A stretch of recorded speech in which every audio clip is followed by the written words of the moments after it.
Kota Sengkang atau kota yang dikenal sebagai Kota Sutra, sebuah warisan leluhur yang masih terjaga hingga saat ini, yaitu kain tenun sutra Sengkang atau yang kita kenal dengan sebutan Lipa Sakbe.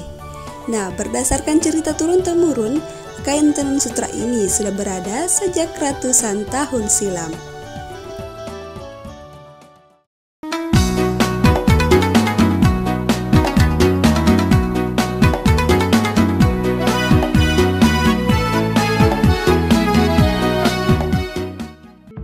Nama Lipa Sakbe sendiri berasal dari bahasa Bugis yang artinya sarung sutra.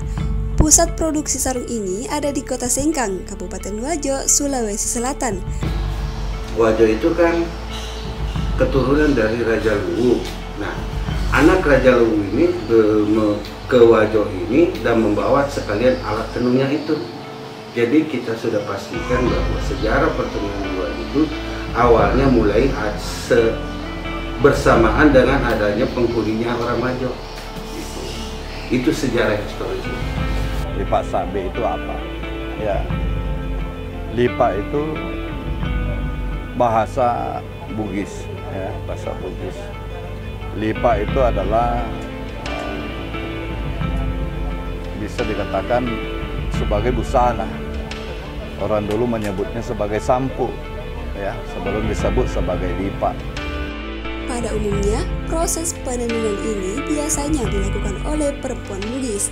Orang tua Bugis zaman dulu juga menjadikan tenun sutra sebagai cara dalam mendidik anak perempuan mereka.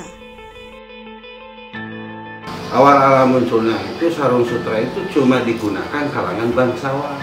Yang tenun juga kalangan orang-orang istana. Di orang-orang bangsawan yang pakai, rakyat biasa nggak boleh dipakai. Awalnya. Nah, setelah lama bersilat begitu, nah disitulah muncul bahwa sarung sutra ini menjadi tradisi, menjadi budaya. Pada umumnya, proses penenunan ini biasanya dilakukan oleh perempuan Bugis. Orang tua Bugis zaman dulu juga menjadikan tenun sutra sebagai cara dalam mendidik anak perempuan mereka. Untuk memingit anak gadisnya, supaya nggak berkeliaran kayak sekarang, dikasihlah kegiatan. Selain sebagai busana yang merupakan fungsi yang paling lumrah, fungsi lain kain tenun sutra dalam sosial budaya yaitu yang pertama, kain tenun Bugis sebagai hadiah. Lipa itu bagi orang Bugis adalah sesuatu yang sangat penting. Sebagai busana itu adalah secari kain yang dipakai untuk menutupi aurat.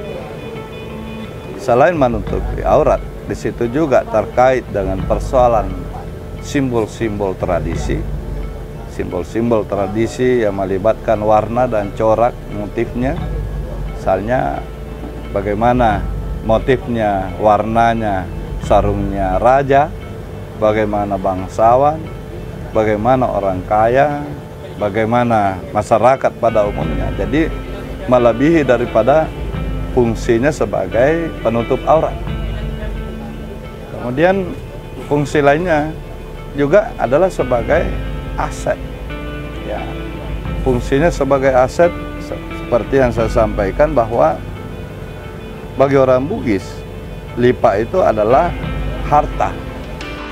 Pada tahun 1950, penenun Wajo mulai mengadopsi ATBM atau alat tenun bukan mesin yang berasal dari Jawa yang sangat berpengaruh pada proses pembuatan tenun sutra yang pada awalnya proses tenun menggunakan alat tenun gedogan kini beralih ke alat tenun bukan mesin.